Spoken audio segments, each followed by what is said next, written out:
Hərdən xəyal kimi gəlir gözümə şirin söhbətləri, sözü atamın.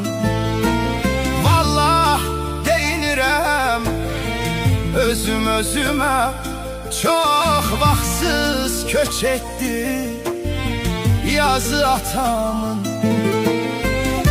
Nə oğul nə qızlar öyünmədi heç, zəhmət zillət çəkdi, deyinmədi heç.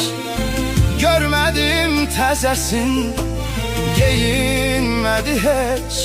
Çox oldu dünyadan gözü atamın. Sabahdan axşama işlədi durdu bizim üçün əllər.